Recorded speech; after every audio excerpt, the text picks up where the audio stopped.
जब आप पैदा होते हो तो डेट ऑफ बर्थ लेफ्ट में लिखी जाती है। जब आपकी डेथ होती है तो डेट ऑफ डेथ राइट में लिखी जाती है। उन दोनों के बीच में जो जिंदगी आपकी, वो इन दोनों तारीखों को यादगार बनाती है। Got it? आप उन दोनों डेट्स को यादगार बनाने के लिए आज क्या कर रहे हो? कैसा लगता है जब पता पड़ता है कि अब एग्जाम के लिए केवल 1 महीना बचा है, 1 हफ्ता बचा है या कल एग्जाम है? कैसा लगता है जब आपका कोई पेपर खराब जाता है, कोई आपका पूरा साल खराब जाता है? एक बात बताओ दोस्त, खराब आपका पेपर और साल होता है या खराबी आप में होती है कि आपने पढ़ाई नहीं करी? आप पढ़ो या ना पढ़ो, आपकी पढ़ाई के हिस्से का जो टाइम है, जो इन दोनों डेट्स के बीच का टाइम है, दैट इज कंप्लीटली योर्स। लेकिन आपकी ही जिंदगी के लिए आपको छोड़ करके अगर कोई टेंशन में है तो वो कोई और है। आपकी पढ़ाई में आगे कितना खर्चा होगा, आप कब उनसे किसी खर्चे के लिए पैसे मांग लो। आपके पेरेंट्स को ये सोच सोच कर डर लगता है कि मैं कहां से लाऊंगा इतने पैसे। और एक बार आप अपने आप से पूछो सवाल कि आपने किन चीजों को जरूरी बना रखा है, आपने क्या क्या लफड़े पाल रखे हैं, आपका दिन कैसे शुरू होता है और किस तरह से पढ़ाई को टाल टाल कर आप फिर रात को बिस्तर में पहुंच जाते हो और सुबह अलार्म बजते सोचते हो कि यार सोते ही सुबह हो जाती है। सोने को ही नहीं मिलता। सोने को तो आपको मिल जाता है, लेकिन जो पढ़ाई के टाइम आपने जो जो लफड़े पाल रखे हैं उनको मैं बताता हूं एक बार। सबसे पहली बात कि आप बहुत ज्यादा खबरी बने हो। उसकी लाइफ में क्या चल रहा है? अरे मैच में कल क्या हुआ यार, वो क्लास में क्यों नहीं आई कल, मेरी फोटो पे लाइक क्यों नहीं आ रहे यार, आज ऑनलाइन होके भी मेरा मैसेज सीन नहीं किया उसने, पता नहीं किससे बात चल रही होगी। अच्छा मैंने कल तो काफी पढ़ाई की थी यार। अरे इस बुधवार की छुट्टी है, फुल टाइम अपना है यार। इस बार विंटर की सेल नहीं लग रही कहीं? ये मेरा मोबाइल कितना टाइम लगाएगा यार चार्ज होने में, यूट्यूब चलाना था मुझे। सोने से पहले चार्ज कर लूं, फिर थोड़ा सोते टाइम बिस्तर में चला लूंगा। अच्छा फेमस होने के लिए तो अपना अलग काम करना पड़ता है ना, पढ़ के क्या मिल जाएगा? मुझे तो फैशन डिजाइनर बनना है, उसमें कौन सी बड़ाई काम आएगी। अब तो भाई पंखा चलेगा तभी पढ़ूंगा, बिजली नहीं आ रही। वैसे पसीने में मोबाइल पर टाइम पास कर सकता हूँ बिना पंखा चले भी। और यार नेक्स्ट वीक प्रोग्राम है कॉलेज में, थोड़ी शक्ल चमका लेता हूँ अपनी। नए शूज और बेल्ट ले आता हूँ यार विवेक के साथ जाके। विवेक को फोन लगाया, अरे भाई क्या हाल है? कुछ नहीं भाई बस ऐसे ही।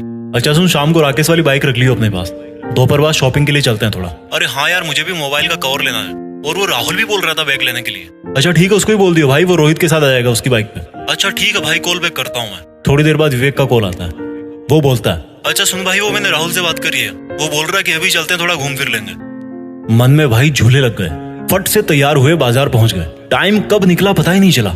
जहां अकेला जाके 1 घंटे में काम कर सकता था बंदा, वहां अब सबका फिजूल का काम खत्म करवाने का कॉन्ट्रैक्ट ले लिया आपने।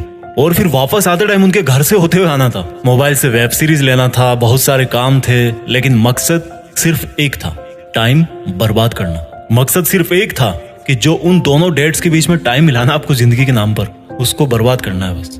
मकसद टाइम बर्बाद करना था। बहाने रोज मिलते गए, अपने आप को झूठे इल्यूजन में रखते गए और हर दिन एग्जाम की तरफ बढ़ते गए। एग्जाम के 1 महीने पहले वर्ल्ड वॉर वाला टाइम टेबल बन गया, जो कि 2-3 दिन में ही ध्वस्त हो गया, क्योंकि पूरी साल भर पढ़ाई नहीं की। तो एकदम से कैसे 10 घंटे पढ़ोगे, एकदम से कैसे 100 पेज कवर करोगे एक दिन में? एग्जाम का जब 1 हफ्ता बचा तो पूरी जान लगा दी गूगल और यूट्यूब पे सर्च करने में कि कहीं इंपॉर्टेंट क्वेश्चन मिल जाए यार, कोई ट्रिक मिल जाए, कोई रामबाण मिल जाए। एग्जाम की पहली रात तो सो ही नहीं पाए, क्योंकि पूरी साल भर चैन की नींद सो रहे थे। और खराब पेपर होते ही मोटिवेशन दो, इस बार पढ़ूंगा।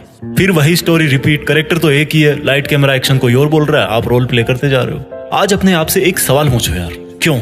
व्हाई? क्यों वो दिन देखना चाहते हो जब आप किसी के नीचे 15,000 की नौकरी करोगे और तब कोई और आपका ही साथी, जो आपसे ज्यादा बुद्धिमान तो नहीं था लेकिन आप जितने फालतू लफड़े नहीं पाल रखे थे उसने, वो ऑस्ट्रेलिया में बीच पे अपनी हॉलीडेज स्पेंड कर रहा होगा। जब आप भरी गर्मी में भीड़ भाड़ वाली बस में जगह ढूंढने के लिए घुसोगे, तब किसी और के घर में fully centralised all weather air condition लग रहा होगा। क्यों जानबूझ के इन्वाइट कर रहे हो वो सिचुएशन जब आपको सेल्फ रियलाइज होगा कि मैंने अपनी लाइफ में कितना टाइम वेस्ट किया। एक सक्सेसफुल स्टूडेंट का दिन शुरू होता है सूरज उगने के पहले। सूरज उगने से पहले वो तैयार होता है अपनी एक तेज तर्रार सोची समझी प्लानिंग और कॉपी कलम के साथ, और सूरज को बोलता है कि आजा चल लाइन में, देखता हूँ तो कितनी गर्मी भटकता है, कितना मुझे पसीने में भागता है, मैं तो नहीं रुकने वाला। एक स्टूडेंट का दिन खत्म होता है एक सेल्फ सेटिस्फेक्शन के साथ कि इस साल जो पढ़ाई का मैंने प्लान किया है, मैं उसके अकॉर्डिंग चल रहा हूँ, और मेरा आज जितना प्लान था स्टडी का वो मैंने आज फिनिश किया। बुद्धिमान लोगों में भी वही 1.5 किलो का दिमाग होता है, बस वो रगड़ के रखते हैं उसको, अपने दिमाग को अपनी उंगली पे नचाते हैं। और आपको देखो, हर कोई नचा रहा है। कभी सोनिया का मैसेज नहीं आता, कभी रोहित धोखा दे जाता है, कभी विवेक से लड़ाई हो जाती है, कभी सारे दिन अपने लिए ब्लूटूथ हेडफोन देखते रहते हो अमेज़न खोल के। आपको तकलीफ मिलती है हर दिन, दर्द होता है हर दिन, लेकिन वो जो तकलीफ और दर्द है ना, उसका सोर्स चेंज करना है। वो दर्द होना चाहिए आपके हार्डवर्क से, ना कि किसी के साथ लड़ाई करने से। तकलीफ मिलनी चाहिए आपको जब आप ठंड में सुबह 5 बजे उठ के पढ़ते हो, तकलीफों का सोर्स चेंज करो। डॉक्टर अब्दुल कलाम बोलते हैं कि सीखने के लिए दर्द उठाना पड़ता है और दर्द ही इंसान के लिए सब कुछ अचीव करना पॉसिबल बनाता है। दिक्कत ये नहीं कि आप मेहनत नहीं कर पाओगे, दिक्कत ये है कि आप अपने आप को मेहनत करने के लिए कन्विंस नहीं कर पाते। रोज डीपी बदलने से जिंदगी नहीं बदलती मेरे दोस्त, अपना एटीट्यूड बदलने से जिंदगी बदलती है। रोज पार्टी करने से नाम नहीं होता, काम करने से नाम होता है। सोने से जिंदगी के सपने पूरे नहीं होते, नींद को खोने से सपने पूरे होते हैं। आप में और एक टॉपर में दिमाग एक ही है, लेकिन वो आपसे ज्यादा भूखा है सक्सेस पाने के लिए, और यही बात उसको आपसे मेरिट लिस्ट में ऊपर डालती है। जब पढ़ो तब सोचो कि मैं अपने खुद के ही बेहतर फ्यूचर वाले वर्जन के लिए पढ़ रहा हूँ। बात बात पर लोगों से उलझने से आपकी ताकत नहीं झलकती। हर सिचुएशन में खुद को कंट्रोल करके जो बंदा कंसंट्रेट करता है, उससे उसकी मेंटल स्ट्रेंथ झलकती है। दुनिया का कोई मोटिवेशन आपको नहीं पढ़ा सकता जब तक आप अपने आप में अपना एक फ्यूचर वर्जन नहीं देखते हो। अपने आप में अपनी एक फ्यूचर वाली इमेज तैयार करो कि मुझे लाइफ में 2 साल बाद यहाँ पहुंचना है, 5 साल बाद यहाँ पहुंचना है। और वो जो मेरा 5 साल बाद वाला वर्जन है, वो जब वहां पहुंचकर अपनी हिस्ट्री में देखेगा, या मेरी जब वो वाली डेट आएगी जो राइट में लिखी जाती है, समझ रहे हो ना, तो उसको अपने आप पर प्राउड होना चाहिए। वो मोमेंट जो है ना, वो इंस्पायरिंग होना चाहिए सबके लिए, दूसरों के लिए मोटिवेशन होगा वो।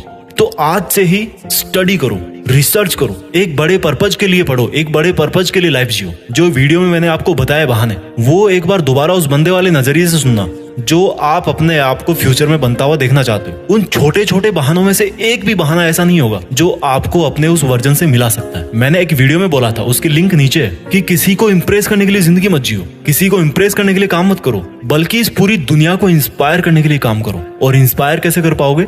When you prove it to yourself first, जब आप पहले खुद को इंस्पायर कर पाओगे। मेरी बात समझ रहे होंगे आप इस लाइफ में कुछ ऐसा कर सकते हो जो कई सदियों तक कोई और इंसान ना कर पाए, और उसकी शुरुआत होती है आज से, अभी से, आपके नॉलेज से, आपकी क्यूरियोसिटी से, आपके आगे बढ़ने की भूख से। एक लाइन में हमेशा बोलता हूँ जो खुद मुझे मोटिवेट करती है कि कुछ बड़ा सोचो और बड़ा करो। देश में अपना नहीं, बल्कि दुनिया में देश का नाम करो।